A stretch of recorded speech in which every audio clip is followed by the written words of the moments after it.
নমস্কার, সকলকে স্বাগত জানিয়ে শুরু করছি জীবনের আলো অনুষ্ঠান। সকলে নিশ্চয়ই খুব ভালো আছেন। দেখুন, এই যে শ্রাবণ মাস আসছে, খুব গুরুত্বপূর্ণ এই শ্রাবণ মাস।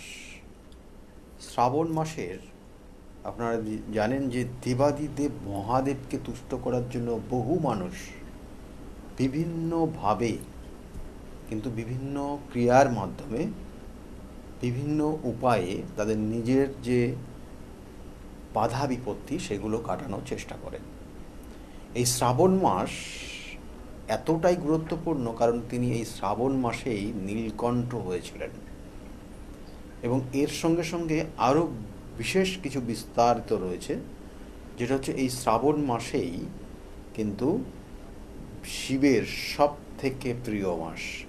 সেজন্য আর যেটা আমরা বলি যে এই শ্রাবণ মাসে আমরা যে বিভিন্ন ধরনের সমস্যা, একটা সমস্যা মেনলি দেখবেন যে মানুষ মহামৃত্যুঞ্জয় পাঠ করেন। এই মহামৃত্যুঞ্জয় পাঠ করলে তার ক্ষেত্রে আয়ু বৃদ্ধি হয়। মহামৃত্যুঞ্জয় পাঠ করে, মহামৃত্যুঞ্জয় ক্রিয়া করে একটা মানুষ কি মৃত্যুর থেকে বেঁচে আসতে পারে? তার অনেক উদাহরণ আছে, আমি সেগুলো নিয়ে আজকের আলোচনা করব। এবং এই মহামৃত্যুঞ্জয়ের গুরুত্বটা কতটা তাহলে আপনারা বুঝতে পারবেন। আর আবার বলছি, শিব কিন্তু খুব অল্পতেই তিনি তুষ্ট হন। তাই শিবের মহিমা না আপনাদের সেইভাবে বোঝানোর প্রয়োজন হবে না, কারণ আপনারা প্রত্যেকেই এই বিষয়টা জানেন।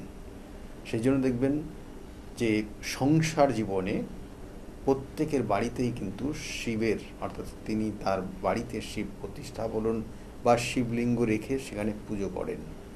এবং তার সঙ্গে সঙ্গে প্রত্যেক শ্রাবণ মাসের এই সোমবারটা এতটাই জাগ্রত সময়, এতটাই গুরুত্বপূর্ণ একটা কাল বা মাস, যেটা হচ্ছে আপনিও কিন্তু আপনার নিজের জীবনের অনেক কিছুর পরিবর্তন করতে পারেন। সেই জন্য এই আবার বলছি যে মহামৃত্যুঞ্জয় জপ করলে কি সত্যিই আপনার জীবনের আপনি মৃত্যুকে ঠেকাতে পারবেন? এটা কি বলছে? তবু বলবো, মৃত্যু, জন্ম, মৃত্যু, বিবাহ, এগুলো সবটা ওপরওয়ালার ইচ্ছায়। সেই রকমই দেখুন, শুধু মহামৃত্যুঞ্জয় বলতে শুধু মৃত্যুকে ঠেকানো যায়? মহামৃত্যুঞ্জয়, মৃত্যু একটা মানুষের জীবনে কত রকমভাবে আসে। একটা মানুষের জীবনে 6 থেকে 8 রকমভাবে তার মৃত্যু আসে। এই মৃত্যু যন্ত্রণা অতীব কষ্টকর। শুধু মৃত্যু না, অর্থাৎ তার জীবনটা চলে গেল, সেটা এক ধরনের মৃত্যু তো রয়েছেই, যেটা সকল মানুষ জানেন। কিন্তু তার সঙ্গে সঙ্গে আরও কিছু মৃত্যু রয়েছে বা মৃত্যু যন্ত্রণা রয়েছে, যেটা কিন্তু আপনার জীবনে কিন্তু চরম একটা ভীতি স্বীকার করতে পারে বা ভীতি দেখাতে পারে, ভীতি আনতে পারে। সেটা কিন্তু একটা একটা করে বলবো, দেখবেন এগুলো একটু বিচার বিশ্লেষণ করলে বুঝবেন যে এগুলো সত্যি আপনার ক্ষেত্রে বা আপনার জীবনে বা কারোর জীবনে, যার জীবনে এসছে, তারা সত্যিই মৃত্যু তুল্যই যন্ত্রণা তারা ভোগ করছে বা করেছে। যদি আপনি আপনার সঞ্চিত অর্থ কোনো কারণে হারিয়ে ফেলেন, লস করে ফেলেন বা কোনো জায়গায় দিয়ে দেন, তাহলে সেটাও জানবেন একটা সময় আপনি ওই অর্থের বিনিময়ে যদি কিছু না পান, তাহলে সেটাও আপনার জীবনের মৃত্যুতুল্য যন্ত্রণার ভোগান্তি আপনাকে হতে হবে। এটাও কিন্তু এক ধরনের আপনার জীবনের মৃত্যু। দেখবেন বহু মানুষ হয়তো হঠাৎ করে কিছু অর্থ কোনো জায়গায় ইনভেস্ট করে ফেলেছে, হঠাৎ করে কোনো জায়গায় ফাটকা বিজনেস করতে গেছে, তার সমস্ত অর্থ চলে গেছে। তাহলে জানবেন যে তার যে জীবনের যে কষ্ট সে ভোগ করছে, সেটা মৃত্যুতুল্য যন্ত্রণা। একটা মানুষকে আপনি হয়তো খুব পছন্দ করতেন, ভালোবাসতেন, সেই মানুষটা আপনার জীবন থেকে সরে গেছে, তাহলে সেটাও জানবেন যে আপনার জীবনে এটা একটা মৃত্যুতুল্য যন্ত্রণা। আপনার খুব প্রিয় মানুষ যেটা, সে হয়তো আপনার জীবনের, হয়তো সে খুব দুরারোগ্য কোনো রোগে আক্রান্ত হয়ে খুব ভোগ, অর্থাৎ তার অসুস্থ ভোগ করছে, সেটা তাকে দেখেও আপনি দেখবেন যে কখনো কখনো আপনার জীবনেও এরকম মৃত্যুতুল্য যন্ত্রণা আপনি ভোগ করছেন। আপনার দেখবেন বাড়িতে কোনো রকমের চুরি ডাকাতি যদি কোনো জায়গায় হয়ে যায়, দেখবেন তাহলে তার আপনার সাধের অনেক জিনিস সেগুলো যদি চুরি হয়ে যায়, তাহলে আপনার জীবনের মৃত্যুতুল্য যন্ত্রণার মতো আপনি এই যন্ত্রণা ভোগ করবেন। এইগুলোই কিন্তু এই পরপর রয়েছে, সবগুলো মৃত্যুতুল্য যন্ত্রণা। এবং এইগুলো ঈশ্বরের সকলের উপর আশীর্বাদ থাক যাতে কারোর জীবনে এইগুলো না আসে, কিন্তু কখনো না কখনো ফিরে আসে। সেই জন্য এই বিভিন্ন ক্ষেত্র ধরে, অর্থাৎ আপনি দেখা হলো আপনার জীবনে এমন কিছু রোগ এসে গেছে, ডাক্তার বলে দিয়েছে আপনি হয়তো বেশি দিন বাঁচবেন না, বা আপনার এই রোগটা এমন কিছু কষ্ট দিচ্ছে আপনার, তাহলে সেটাও দেখা গেলো যে আপনার ক্ষেত্রে মৃত্যুতুল্য যন্ত্রণার মধ্যেই আপনার সেই শরীরের সেই জায়গাগুলো প্রকাশ পাচ্ছে, বা আপনার মনটা সেইভাবে বিষণ্ণ হয়ে যাচ্ছে। প্রচুর অর্থ খরচ করছেন, কিন্তু আলটিমেটলি কোনো কিছুতে কিছু হচ্ছে না। তাহলে এইগুলো কিন্তু আপনার জীবনের মৃত্যুতুল্য যন্ত্রণা। এই ধরনের 8 রকমের যন্ত্রণা আমাদের জীবনে আসে, এবং সেই জায়গা যাতে না আসতে হয় আপনার, সেজন্য বলা হয়েছে যে শিবের এই মহামন্ত্র, যেটাকে বলা হয় মহামৃত্যুঞ্জয় মন্ত্র, এটা আপনি জপ করলে পরে আপনি এখান থেকে ভালোভাবে ভালো থাকতে পারবেন। তার নির্দিষ্ট কিছু উদাহরণ রয়েছে, সেটাও শিব পুরাণে রয়েছে। বলছে শিব পুরাণে একটা নির্দিষ্ট করে লেখা রয়েছে যে যে এক সময়, অর্থাৎ শিবের খুব ভক্ত ছিল, তিনি শিবের সর্বদাই শিবকে তুষ্ট করার চেষ্টা করতেন। তিনি ছিলেন এক ঋষি, শ্রীখণ্ড। এই শ্রীখণ্ড ঋষি এবং তার স্ত্রী দুজনেই কিন্তু শিব ভক্ত ছিলেন। এবং এই শিব ভক্ত থাকলেও কি হবে, তিনি তার জীবনে তাদের পরবর্তী জেনারেশন বংশ বিস্তারের জন্য, অর্থাৎ তার তার সংসারে কোনো সন্তান ছিল না, ছেলে মেয়ে কিছুই ছিল না। এবং এটা তাদের জীবনের একটা বড় চরম কষ্টকর পরিস্থিতি তৈরি করছিল। এবং এই চরম অশান্তিকর এবং কষ্টকর একটা বিষয় তিনি শিবকে জানান। শিব তখন বলেন তাকে যে, এবং শিবকে জানানোর আগে তিনি শিবকে কিন্তু যথেষ্টভাবে তুষ্ট করার চেষ্টা করেছেন। এবং শিব কিন্তু, আমি আবার বলছি, শিব কিন্তু অল্পতেই তুষ্ট। এবং তিনি শিবকে যখন জানালেন যে তার কি লাগবে, কি প্রয়োজন, সেই আশীর্বাদ স্বরূপ কি চাই, তখন এই ঋষিদেব তিনি বললেন যে আমার সন্তান নেই, এবং এর জন্য আমিও ভীষণভাবে কষ্টে রয়েছি, এবং তার সঙ্গে সঙ্গে আমার স্ত্রীও কিন্তু যথেষ্ট কষ্টে রয়েছেন, এবং আমরা দুজনেই আপনার ভক্ত।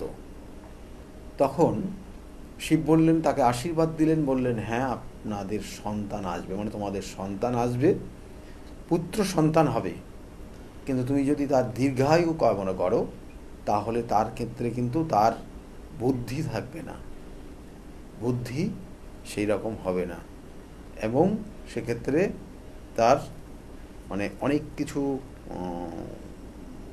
অ্যাকচুয়ালি এক কথায় বললে বুদ্ধি তার ক্ষেত্রে সমস্যা তৈরি হবে, অর্থাৎ বুদ্ধি থাকবে না।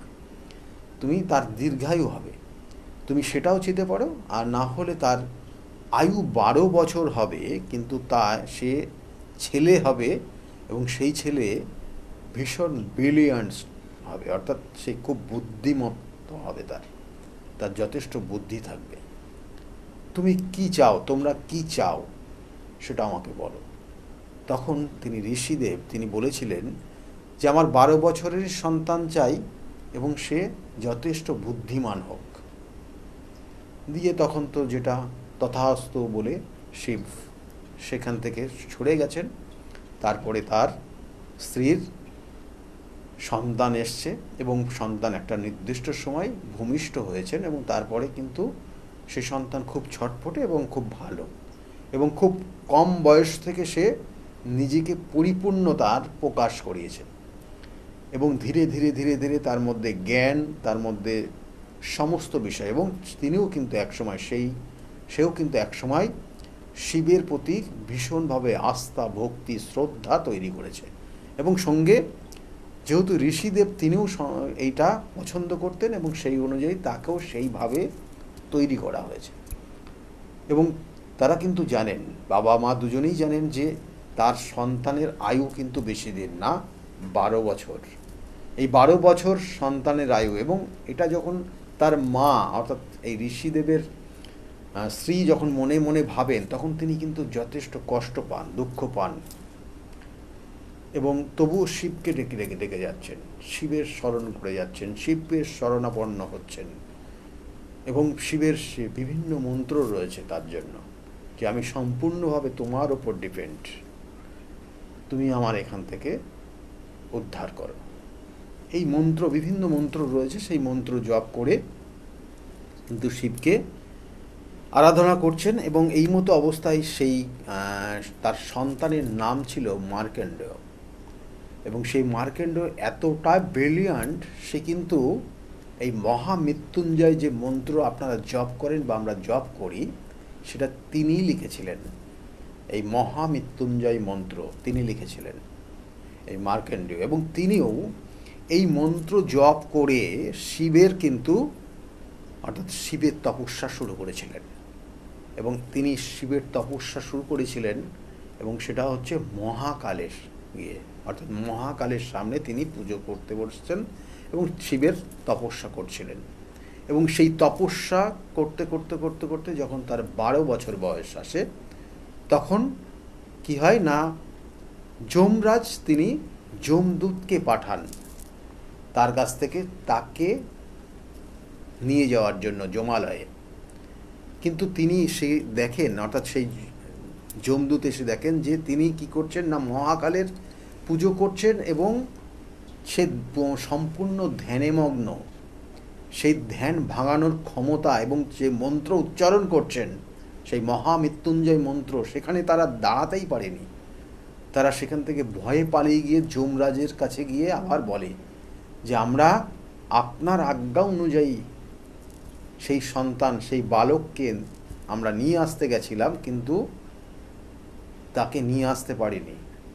আপনি যার আয়ু নির্দিষ্ট করা আছে এখানে, তাকে আমরা আনতে পারিনি, কারণ সে যে মন্ত্র পাঠ করছে এবং যে আরাধনা করছে সেই মহাকালের, সেখানে আমরা দাঁড়াতেই পারিনি। তারপরে সেই কথা শুনে যমরাজ সশরীরে সেখানে উপস্থিত হন। দেখেন যে সেখানে সেই বালক, সেই কিন্তু মহামৃত্যুঞ্জয় মন্ত্র জপ করছে এবং মহাকালের আরাধনা করছেন, মহাকালের ধ্যান করছেন। তখন তাকে টেনে হেঁচড়ে যমরাজ তার যমালয়ে নিয়ে যাওয়ার চেষ্টা করেছে মাত্র।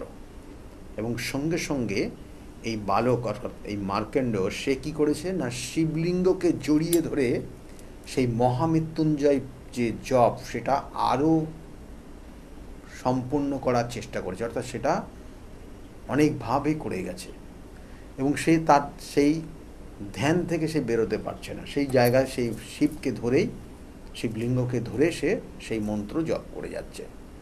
এই মতো অবস্থায় স্বয়ং শিব সেখানে একটা প্রকট হন এবং নিজে এসে সেখানে সেই প্রকট হয়ে একটা বিকট আলো তৈরি করে সেই যমরাজকে মানে এমন জোরে আঘাত করে, সেখান থেকে যমরাজ ছিটকে চলে যায়। এবং তখন যমরাজ দেখে যে স্বয়ং শিব সেখানে হাজির, এবং যমরাজকে বলে, এই তোমার সাহস কী করে হলো যে কিনা আমার ধ্যানে মগ্ন রয়েছে, আমার ধ্যান করছে, সেই ধ্যান তোমার ভাঙানোর সাহস কী করে তোমাকে দিয়েছে? এবং যে কিনা তার এই মন্ত্র সে নিজে তৈরি করে সেই মন্ত্র জপ করছে, এবং আমি তার এই মন্ত্র এবং তার ধ্যানে আমি মুগ্ধ, এবং তুমি এখান থেকে চলে যাও। আর এই ধরনের কোনো তোমার যেন সাহস না আসে যে আমার ধ্যানে মগ্ন থাকবে এই রকম কোনো মানুষকে বা এই রকম কাউকে তুমি তাকে সেখান থেকে টেনে তোমার স্থানে নিয়ে যাবে, কোনো দিন তোমার সাহস যেন না হয়। অর্থাৎ তাকে কোনোভাবে যমালয়ে তুমি নিয়ে যেতে পারবে না, কখনো তুমি তোমার কাউকে দিয়ে সেখান থেকে সেই ব্যক্তি, সেই মানুষটাকে তুমি তোমার জমালয়ে নিয়ে যেতে পারবে না, যে কিনা যে আমার এই মন্ত্র জপ করবে, অর্থাৎ সেই মহামৃত্যুঞ্জয় মন্ত্র। এবং তারপরে সেই বালক অর্থাৎ সেই মার্কেন্ডেয়কে তিনি তার আবার আশীর্বাদ করেন, এবং তার আশীর্বাদ তার দীর্ঘায়ু করেন। অর্থাৎ যে 12 বছরের তার নির্দিষ্ট সময়কাল ছিল বয়সের, সেটাকে বৃদ্ধি করে দিয়ে যান, তার আয়ু বৃদ্ধি হয়। এই মতো অবস্থায় শিব সেখান থেকে চলে যান। এবং এই যে নির্দিষ্ট ক্রিয়া বলা হচ্ছে যে, এবং এটার মধ্যে এমন কিছু তত্ত্ব রয়েছে, এমন কিছু সায়েন্টিফিক ওয়ে রয়েছে, এমন কিছু ভাইব্রেশন রয়েছে, প্রত্যেকটা মন্ত্রের মধ্যে রয়েছে ভাইব্রেশন। যে ভাইব্রেশন আপনার জীবনের প্রত্যেকটা অঙ্গ প্রত্যঙ্গ থেকে সূক্ষ্ম সূক্ষ্ম কোণা শরীরের সেই কোণাগুলো জাগ্রত হয়, যেটাকে বলা হয় তন্ত্র। আপনার শরীরের নির্দিষ্ট যে সূক্ষ্ম সূক্ষ্ম কোষ রয়েছে, আমাদের শরীরে প্রত্যেকটা অংশে কোষের সমন্বয়ে আমাদের শরীর তৈরি, এবং সেই কোষগুলো যখন জাগ্রত হয়, কোষগুলো যখন তার ভাইব্রেশন তৈরি করে, এবং সেই ভাইব্রেশন আপনি সেটা শ্রবণের মাধ্যমে, সেটা আপনার কণ্ঠের মাধ্যমে আপনি নিজে সেই ভাইব্রেশন তৈরি করতে পারেন। দেখবেন যে একটা যখন মন্ত্র উচ্চারিত হয়, তখন আপনার অনেক শুনতে ভালো লাগে, সেখানে দাঁড়িয়ে যেতে মনে হয়, সেখানে বসে থাকতে মনে হয়, মনটা শুদ্ধ হয়ে যায়। তার মানে কি, ওই মন্ত্রর ভাইব্রেশন আপনার শরীরটাকে, আপনার শরীরের যে কোষ রয়েছে সেই কোষটাকে প্রভাবিত করছে, এবং সেই কোষ কিন্তু অ্যাক্টিভভাবে আপনার জীবনে সঠিক কাজ করার অনুমতি দিচ্ছে। কখনো কখনো এগুলো আবার খারাপ দিকেও পরিচালিত করা হয়, খারাপ কাজেও লাগানো হয়। তাহলে এগুলো তন্ত্রের মধ্যে রয়েছে, এবং সেই জন্য বলা হচ্ছে যে শিবের এই মহামৃত্যুঞ্জয় মন্ত্র, যেটা আপনি জপ করলে, আমি এর আগে আলোচনা করে দিয়েছি যে শিবের এই মহামৃত্যুঞ্জয় মন্ত্রের প্রত্যেকটা যে বর্ণ এবং তার সঙ্গে যে কানেকশন রয়েছে, প্রত্যেকটার একটা আলাদা আলাদা ভাইব্রেশন তৈরি করে, এবং এই ভাইব্রেশনগুলো আপনার জীবনের একটা নির্দিষ্ট সার্কেলের মধ্যে, একটা নির্দিষ্ট শৃঙ্খলার মধ্যে আপনার জীবনকে প্রভাবিত করে, এবং দেখবেন ধীরে ধীরে ধীরে ধীরে আপনাকে একটা অন্য রকমের মানুষ। শুধু দেখুন, জীবনে আপনি বেঁচে আছেন মানে এটাই আপনার কাজ না। অনেক মানুষ দেখবেন যে তারা হয়তো 100 বছর আগে চলে গেছেন, 200 বছর আগে চলে গেছেন, 500 বছর আগে চলে গেছেন, কিন্তু তাদের স্মৃতি, তাদের কাজ, তাদের কর্মক্ষমতার মধ্যে দিয়ে তারা কিন্তু এখনও এইখানে বেঁচে আছেন। এটাই কিন্তু মেন। অর্থাৎ আপনি আপনার এই পৃথিবীতে এসে আপনি কি কর্ম করলেন, সেটাও আপনার জীবনের একটা সঠিক দিশা না থাকলে পরে আপনার হবে না। সেই জন্য মানুষ বিভিন্ন ক্ষেত্রে বিভিন্নভাবে তন্ত্রকে প্রয়োগ করে, এবং এই তন্ত্রের প্রয়োগ কখনো ভালো হয়, কখনো খারাপ হয়। তখন তন্ত্রের যে প্রয়োগ আপনি করবেন, আপনার মধ্যে যে সেন্সিটিভ জায়গাগুলো কাজ করবে, ধীরে ধীরে দেখবেন আপনার মধ্যে সেই জায়গাগুলো প্রভাবিত করছে, এবং আপনাকে দেখে বহু মানুষ তারা উপকৃত হবে। এবং এটা একটা পজিটিভ ভাইব্রেশন বা একটা নেগেটিভ ভাইব্রেশন বলতে পারেন, এবং বিভিন্ন কাজে বিভিন্ন উপায়ে ব্যবহার করা হয়। এবং এর সঙ্গে সঙ্গে যে বিষয় নিয়ে আজকে ছিলাম, যে এই মহামৃত্যুঞ্জয় মন্ত্র জপ করলে, হ্যাঁ, মহামৃত্যুঞ্জয় মন্ত্র জপ করলে আপনি আপনার ওই যে সিচুয়েশান, যেগুলোর 8টা পরিণতি আপনার জীবনে আসতে পারে, সেই পরিণতির থেকে আপনি নিজেকে সেফ রাখতে পারবেন। হঠাৎ কোনো দুর্যোগ আপনার জীবনে আসবে না যেটা আপনার বড় রকমের ক্ষতি হয়ে যাক। আপনি মহামৃত্যুঞ্জয় মন্ত্র এই জপ আপনি যদি করতে পারেন, এই মন্ত্রের 2টো লাইন রয়েছে, এবং এই মন্ত্র জপ আপনি আপনার জীবনের পরিবর্তন করতে পারেন। দেখবেন বহু মানুষ তারা এইরকম সমস্যা রয়েছেন, মহামৃত্যুঞ্জয় কবচ ধারণ করেন। এই মহামৃত্যুঞ্জয় কবচ ধারণ করতেও তার জন্য কিন্তু নির্দিষ্ট ক্রিয়া রয়েছে, নির্দিষ্ট ক্রিয়া, নির্দিষ্ট পন্থা এবং নির্দিষ্টভাবে তার কিন্তু জপ রয়েছে, যে জপ করে তারপরে আপনার যে জিনিসটা দেওয়া হয় বিভিন্ন ক্ষেত্রে বিভিন্ন জায়গায়। সেই জন্য বলা হচ্ছে যে এই যে জ্যোতির্লিঙ্গগুলো রয়েছে, যে 12টা জ্যোতির্লিঙ্গ তার জন্য তার গুরুত্বপূর্ণ জায়গা রয়েছে, কারণ এই 12টা জ্যোতির্লিঙ্গতেই সেখানেই যিনি, অর্থাৎ এখানে বলা হচ্ছে যে স্বয়ং মহাদেব যেখানে প্রকট হয়েছেন, স্বয়ং সশরীরে প্রকট হয়েছেন, সেইগুলোই জ্যোতির্লিঙ্গ বলে বিবেচিত হয়েছে। যেগুলোতে দেখবেন যে অনেক ক্ষেত্রে অনেক জায়গায় দেখবেন স্বয়ং সেই জ্যোতির্লিঙ্গ বলবো না, সেই শিবলিঙ্গটা বা সেই পুরনো শিবলিঙ্গটা বহু পুরনো, কিন্তু সেটাও জাগ্রত, কিন্তু সশরীরে স্বয়ং মহাদেব যেখানে কিন্তু আবির্ভাব করেছেন, আবির্ভূত হয়েছেন, সেই জ্যোতির্লিঙ্গটা অর্থাৎ সেই শিবলিঙ্গটাই হচ্ছে জ্যোতির্লিঙ্গ। এবং সেই সব জায়গায় মহামৃত্যুঞ্জয় জপ করা অত্যাধিক গুরুত্বপূর্ণ রয়েছে। অনেক ক্ষেত্রে অনেক পজিটিভ ভাইব্রেশন সেই সব জায়গায় আপনি যদি যানও দেখবেন, তাহলে সেখানেও কিন্তু একটা পজিটিভ ভাইব্রেশন দিচ্ছে। আর এই শ্রাবণ মাস তো সম্পূর্ণ শ্রাবণ মাসটা কিন্তু দেখবেন প্রত্যেকটা জ্যোতির্লিঙ্গে কিন্তু একটা বিভিন্নভাবে অঢেল মানুষের কিন্তু সমারোহ দেখা যায় সব জায়গাতে। এবং দেখবেন এবং এর সঙ্গে সঙ্গে সেই জন্য প্রত্যেকটা মানুষ বা বলবো না মানে বহু মানুষ তারা চেষ্টা করে এই সময়ের মধ্যে বা এই শ্রাবণ মাসটা স্বয়ং মহাদেবকে তুষ্ট করার। তাদের অনেক মনস্কামনা, কারোর ক্ষেত্রে সন্তান আসে না, কারোর ক্ষেত্রে বিবাহ হচ্ছে না, কারোর ক্ষেত্রে দেখা গেল যে এমন জীবনটা তৈরি হয়েছে, তার বিবাহিত জীবনটাই একটা দুঃস্বপ্নময় বিবাহিত জীবন জায়গায় একটা ছন্ন ছাড়া পরিণতি তৈরি হয়েছে, একটা ব্যভিচারী জীবনযাপনের মধ্যে দিয়ে আপনার জীবনযাপনটা চলছে বা বৈবাহিক জীবনটা চলছে, সর্বদাই অশান্তি লেগেই আছে।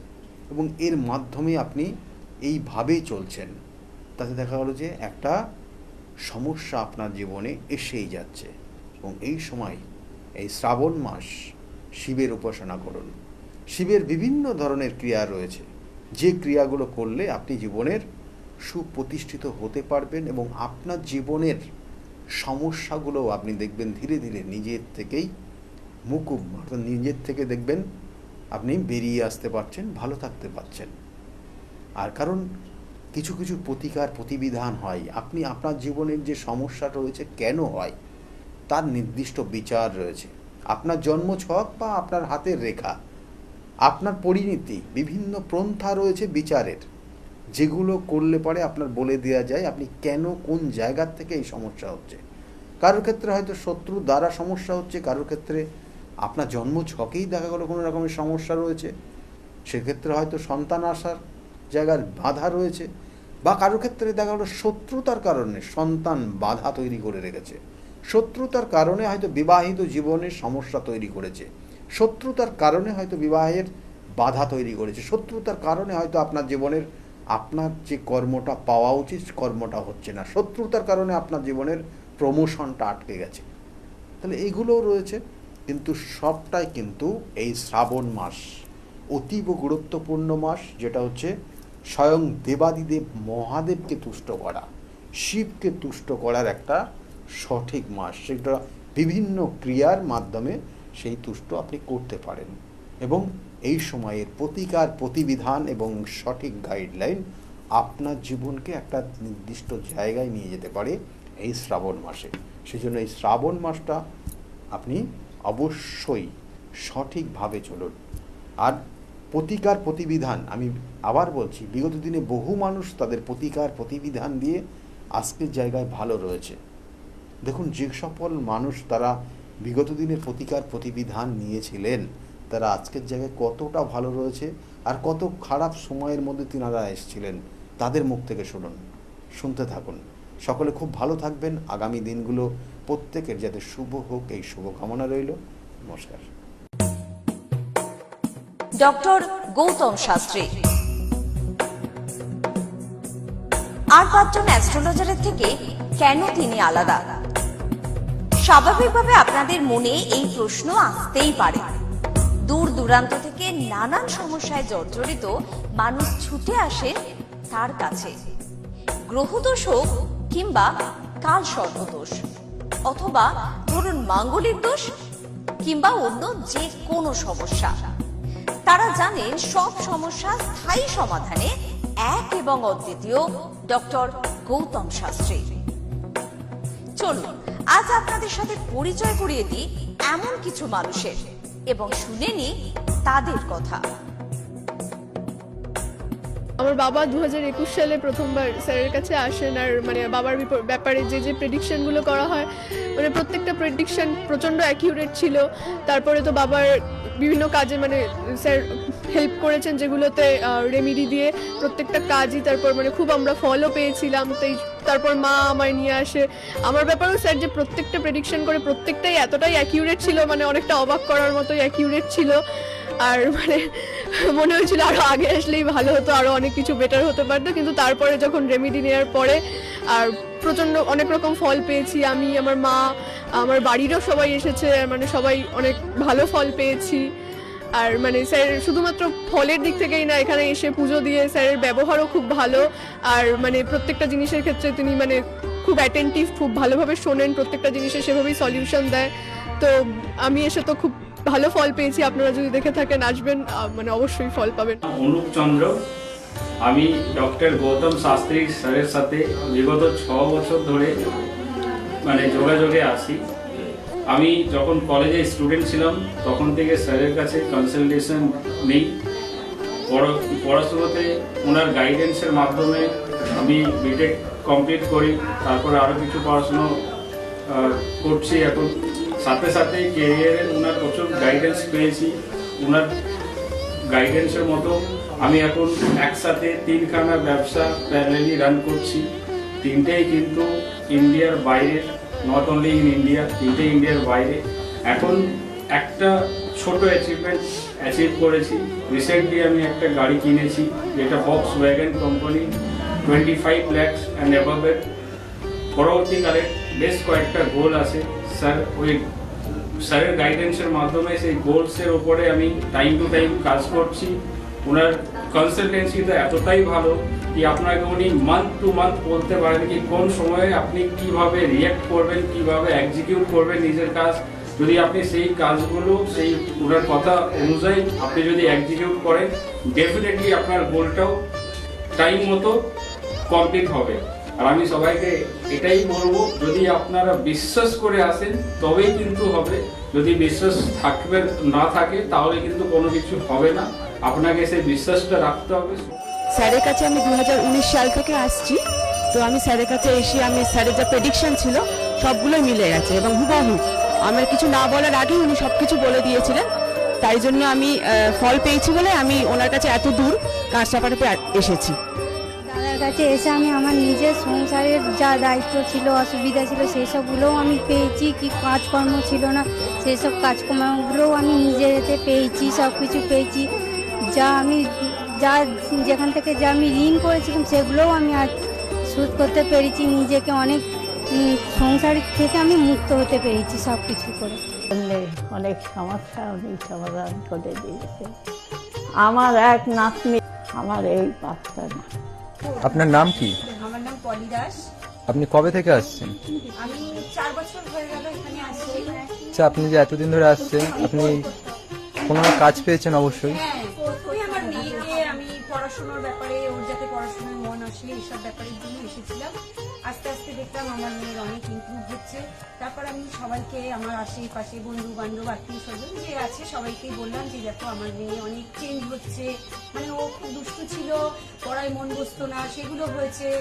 তারপর থেকে বন্ধু বান্ধব সবাইকে বললাম, সবাই আসলো, সবাই খুব আনন্দ, সবাই খুব খুশি, আমিও তো ভীষণ খুশি। আমার আচ্ছা, আজকের ডেটে দাঁড়িয়ে অ্যাস্ট্রোলজার ডক্টর গৌতম শাস্ত্রীর কাছ থেকে যে আপনি যে স্যাটিসফাই হয়েছেন, তা কতটা আপনি স্যাটিসফাই হয়েছেন?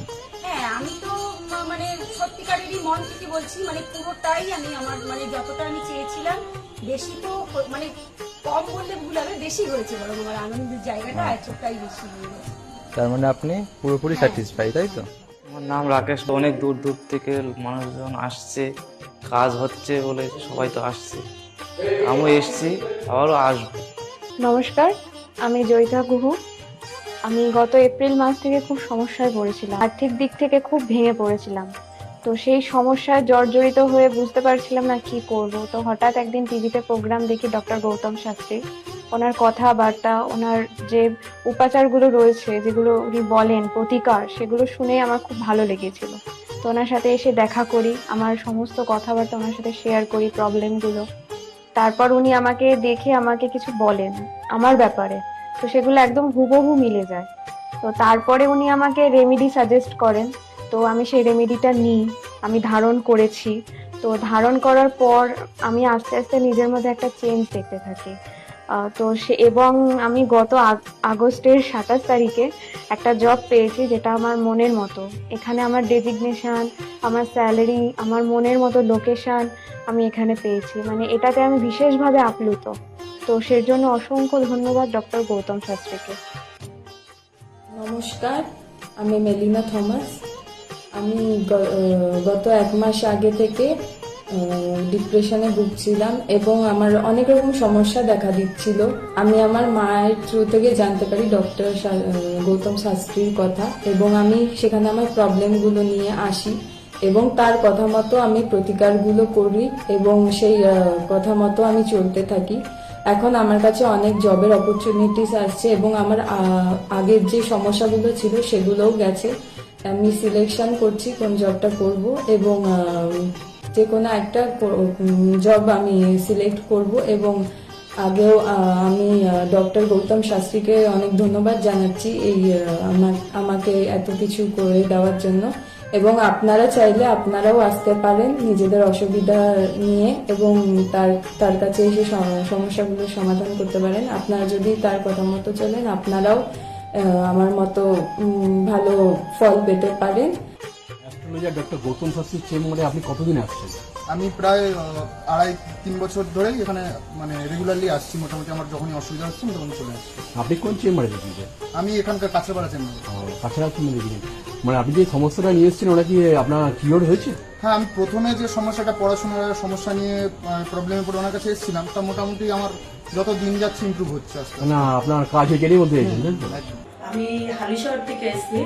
ধরো আমার নাম তো মলিনা ঘোষ, কিন্তু তোমার কি হচ্ছে বলো তো, আমি দাদার কাছে অনেক বছর ধরে, মানে কয়েক বছর ধরে ভালোই এসেছি। আমি অনেক বিপদে পড়েছিলাম, তো তখন আমি এক টিভি চ্যানেলে দেখে, সবাই কিন্তু প্রোগ্রাম দেখে, সব সিরিয়াল দেখে, সব কিছু দেখে, কিন্তু আমি ওই সিরিয়াল সব কিছু ছেড়ে আমার এমন বিপদ হয়েছিল, আমি শুধু টিভির কাছে বসে শুধু এই শাস্ত্রী চ্যানেলগুলো দেখে দেখে আমি মনে ভাবতাম আমি কাকে মনের মতন পাবো।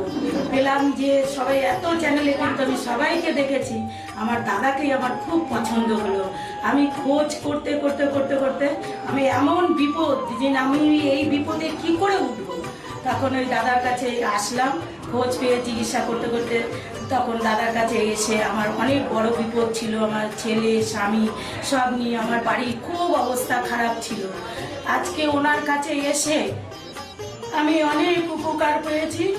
আমি সবার কাছে বলছি, আমি এত লোক দেখছি, আমি বলি একটু যদি দাদার কাছে এসে সব ধৈর্য ধরে, কারোর বিফল হবে না, তার ফল ছাড়া বিফল হবে না। আমি ভাবি যে আমি অনেক লোকও পাঠিয়েছি, আমরা যদি প্রচার করতে পারি, অনেকে আছেন এই দাদার কথা বলবো না, বলবো না, কিন্তু না বলেন, মানুষ যদি বিপদের হাত থেকে বাঁচে সবারই তো ভালো হয়। কিন্তু দাদার কাছে আসার পরে আমার এমনও মাঝে একটা এমনও বিপদ গেছে, এই দাদাই আমাকে এই বিপদের হাত থেকে উঠিয়েছে। এর জন্য আমি দাদার কাছে সারা জীবনের জন্য কৃতজ্ঞ থাকি। দাদাকে চাই দাদাও ভালো থাকুক, আমরাও যেন দাদার কাছে এসে দাদা আরো সুস্থভাবে যেতে পারি।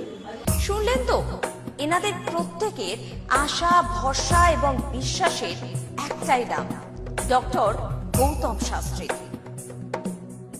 যার সম্পর্কে আমরা এত কিছু শুনলাম। চলুন এবার দেখে নিই তিনি কি বলছেন। আজকের যে ফিডব্যাক আপনারা পাচ্ছেন, এগুলো কিন্তু আমার সবটাই আমার গুরুদেবের আশীর্বাদ। কারণ গুরুদেব আমাদেরকে একটাই জিনিসই বলেছিলেন যে যেভাবেই হোক মানুষকে উপকার করলে তোমার কিন্তু আগামী দিনে দেখবে তোমার মানুষ কিন্তু তোমার পাশে এসে দাঁড়াবে। এবং সেইভাবেই আমি কিন্তু যেভাবে সকলের উপকার বা আমি যতটা কাজ করছি সকলে উপকৃত হচ্ছে, এবং এর জন্য আমিও কিন্তু খুব আনন্দ পাই যখন তারা বলে যে না দাদা, আমি আপনার এই কারণে এই জন্য এসেছিলাম, এই কাজটা আমি পেয়ে গেছি। সুতরাং আমিও চাই যে এইভাবে মানুষের পাশে থেকে মানুষকে সহযোগিতা করে মানুষকে আরও ভালো জায়গায় পৌঁছে দেওয়া।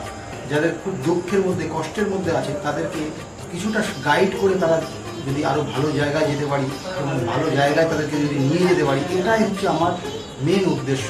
অর্থাৎ তারা যদি আরও ভালো জায়গায় যেতে পারে, সেখান থেকে যে আনন্দ উপভোগ করতে পারবো আমি, সেটা কিন্তু চিরস্থায়ী থেকে যাবে। তাহলে আর দেরি কেন, চটপট ফোন করুন 9836410969 অথবা 8335805241 এই নাম্বারে। শুধুমাত্র একটি ফোন, যা পাল্টে দিতে পারে আপনার গোটা জীবন। জ্যোতিষবিদ, বাস্তুবিদ, হস্তরেখা বিশারদ ও spiritual guide doctor Gautam Shastri, এক এবং অদ্বিতীয়।